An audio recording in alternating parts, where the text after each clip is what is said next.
follow that. Good morning all. Thank you very much for having me today. As Jeff said, my name is Ed Hubbard. I'm from 4 Global. And today I'm going to try and take it on a bit in terms of some of the amazing things that we've heard and talk a bit more around that first word, transformation, and putting a bit of potential theory behind how we try and achieve transformation as a sector and what are the kind of ingredients that we need to look to put together. So I'll just quickly go through 4 Global, who we are, what we do. I'm going to very quickly rattle through a lesson from another sector that's quite close to me. I'm going to do a bit around turning intelligence into insight. So we'll go into a bit more detail in terms of actually what do we need to do with data and intelligence and insight to really drive change. And then I'll finish with how do we use all that to drive the agenda forward and move things forward, as Carla's spoken so eloquently about. So who are 4 Global? So we're a consultancy based over in West London. We work across the sport and physical activity sector, from organising major sporting events such as Tokyo 2020 being a part of that, and the Lima Pan American Games, all the way through to local authorities, working with local authorities to deliver strategies, physical activity and facility strategies. As has been mentioned today, we do a lot around data and insight. We are the driving force behind the Data Hub, which many people have hopefully heard about. Really trying to bring more data and insight into the sector, bring it up to speed. I think, as Jeff mentioned earlier, raising the bar. How do we really bring the sector and push it forward?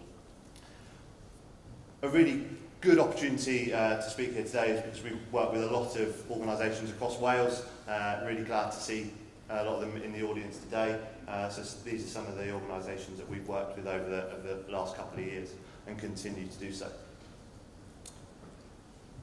So I'm relatively new to the sector. It was about 4 years ago I started in the sector, and when you speak to a lot of people who've been working in sport and physical activity, it's 20, 30, 40 years. And actually I came from large-scale infrastructure and engineering projects, so working across defence, transport and aerospace. And that leads into the first lessons learned that I want to talk about. The last project that I ran before joining the light side, as it were, was this project. It's called the 4 Lines Modernisation Project. And for those of you who aren't aware of transport projects, this is a £1 billion project in London to re-signal 4 underground train lines, and is single-handedly responsible for most delays that you've experienced over the last 3 years, so you're welcome. This is part of a much wider transformation project that TfL have gone through, Transport for London, and that's really the case study that I wanted to rattle through today. I think when I was thinking about how you drive transformation and what we used to talk about in this sector and what we're now talking about now in this sector, I was trying to understand the ingredients, and this isn't from a change management textbook, it's not from Prince 2, it's not from anything. This is really my feelings and the ingredients that I think you need to have. So I think you need 3 things. I think you need will, I think you need insight, and I think you need investment. And I'm just going to talk through each of those for this case study, and then I'll bring it back a bit closer to home for our sector. I'm a visual person. If you need a visual person, think of a Nintendo Wii, and then you'll remember those three words. So if you talk about TfL and the transformation that needed to happen around 2008, what was that? What drives that? What's the ignition that starts moving that forward? Now, if I'd have known that this morning was going to be quite as politically driven as it was, I probably would have gone in a different direction. But this guy was a pretty key driver in this. He just become elected as Mayor of London. Unbelievably, he had quite strong personal views in how he was going to develop his career, and he wanted a range of flagship projects that really brought London forward and showed the benefit of his tenure as Mayor. One of them was Boris Bikes, one of them was the development of Crossrail, and one of them was the 4 Lines modernisation that we talked about today. So you had this real political drive to move things forward, to transform TfL, to get it improving and raising the bar, as we talked about earlier. The other one was this piece. This is around a bit more operational drive. So you can see around 2006 to 2008, the numbers of journeys across London went through the roof. And actually there was a massive operational driver that forced TfL to change. It forced TfL to invest and really move things forward. Okay, so you've got the will. Have you got the insight? Well, TfL went a slightly different way. They collect billions and billions of rows of data every year on passenger journeys. And instead of investing in the new kind of Uber insight team, what they did was actually make data available, freely available, so anyone could come in, use that data, and drive benefit from that data. So that decision was made in about 2007. By 2010, they opened up the data store that allowed people to come in, take that data, and do with it what they want, providing benefit back out to all of us. That led to this. Between similar timescales between 2012 and 2016, the number of apps using TfL data went from 0 to 600. And some of the big names that use that data and use that insight are these ones on the screen here, ones that we've all heard of and ones that we all use, and ones that now we probably couldn't live without.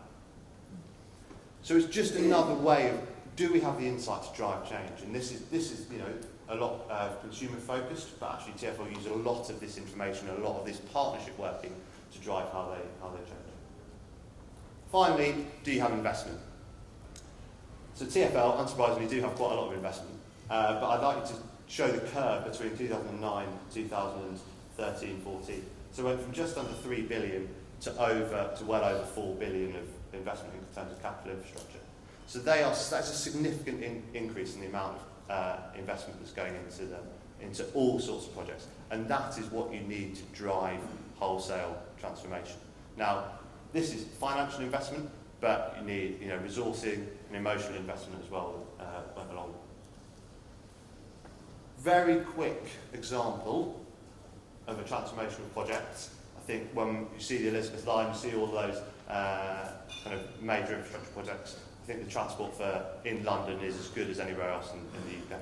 But that's enough of external sector stuff. How do we deliver a Welsh physical activity transformation? How do we use the lessons from that sector, from all of our experience, to deliver that transformation, to work on the elements that Carl talked about just now?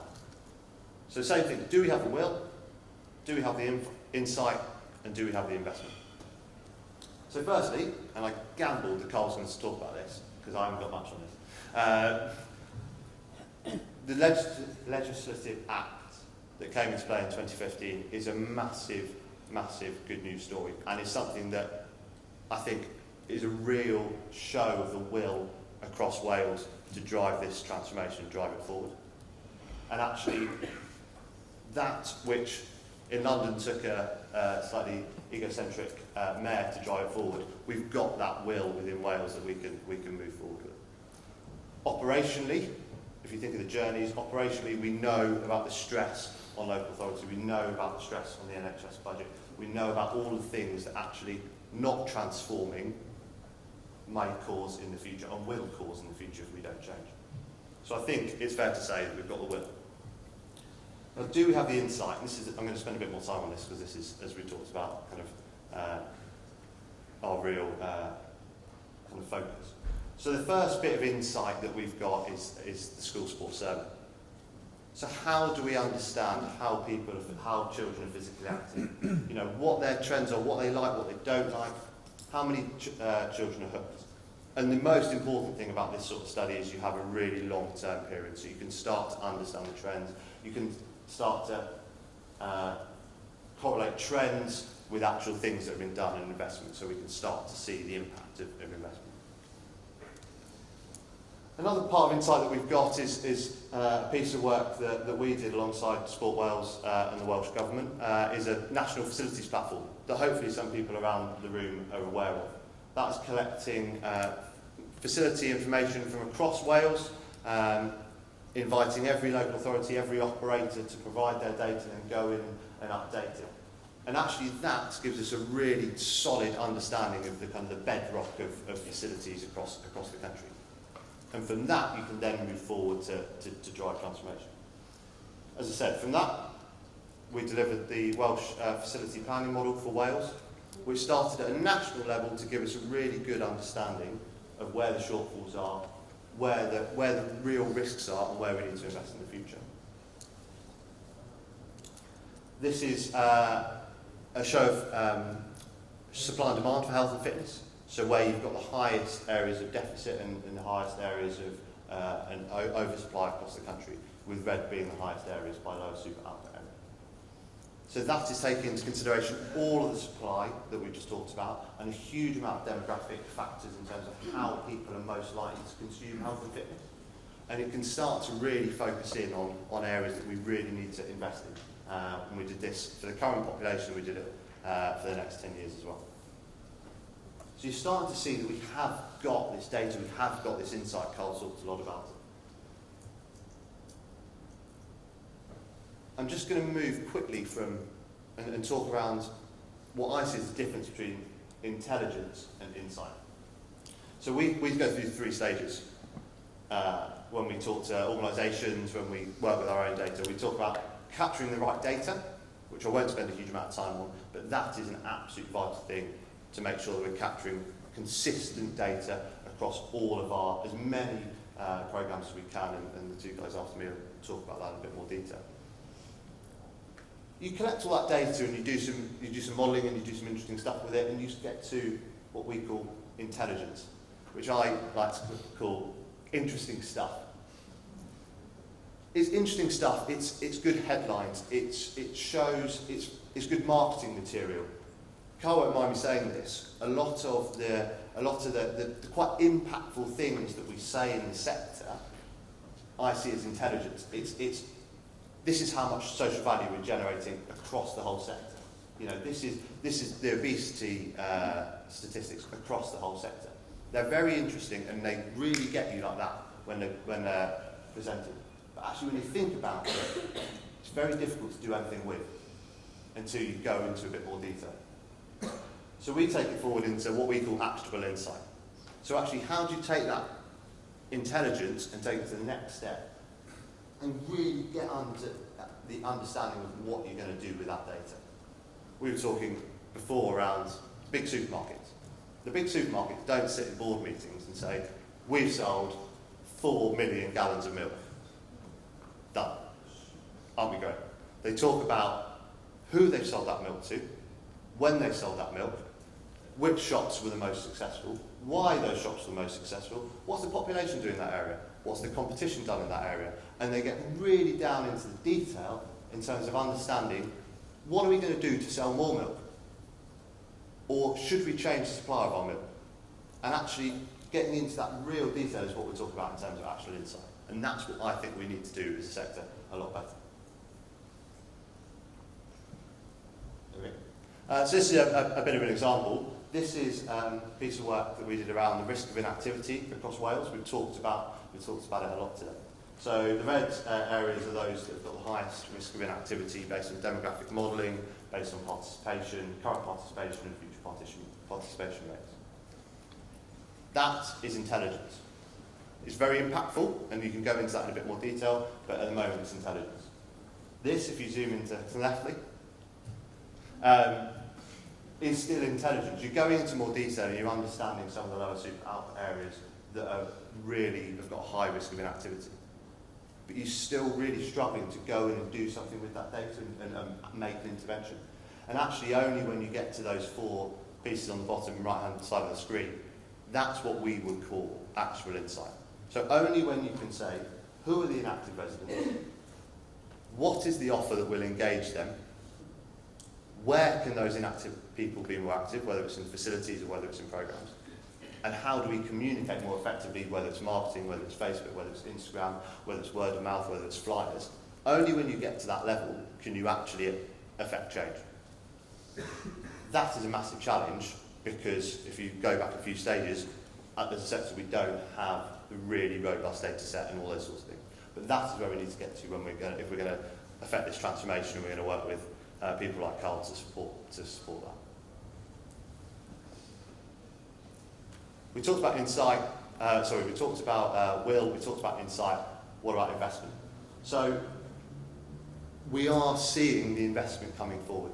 Yeah, Sport Wales have undertaken their own social value piece of work that demonstrated social benefits worth 3.4 billion, and very recently 17 projects to share over £5 million pounds of funding from the new Health and Active Fund. So there is funding out there, and Carl has absolutely hit the nail on the head. There's so many other organisations with funding, with resources out there that we need to access as a sector. This one at the top is a facility over in Suffolk. This is going to be the largest, or one of the largest co-located facilities in the country. It's going to bring police together, it's going to bring health together, it's going to bring all sorts of social services together. And they are following a very similar model to the one Carl is looking at the moment. And actually they're able to do that by collaborating with lots of different people, demonstrating the benefit of physical activity and getting it brought into everything else. For instance, we did some modelling around what's the transient population, how many people can they expect coming into that area during the day, and what's that going to do for physical activity. Therefore, this is how large, and this is the facility that you need to invest in. So I think in delivering investment, we would all say, it's there is funding out there, but we need to do a huge amount more to demonstrate the benefit, and when you go back to actionable insight, really show how we're going to utilise investment. So really, to finish off for me, are we embarking on transformation? I gave Carl some of my time. So a few closing remarks from me. I believe there is a really strong will to kind of embark and continue transformation across the sector, and especially in Wales. We do have significant actionable insight, but it's around getting really into the detail at a local level in terms of how investment is going to change things and how we're going to demonstrate the benefit of that. And as Carl mentioned, there is a huge amount of investment available. We've just got to get much better at activating it and demonstrating why we need it and taking that forward. I'm around all day. My colleague Alice is as well. Please come and say hello. Thank you very much for your time, and speak to you later.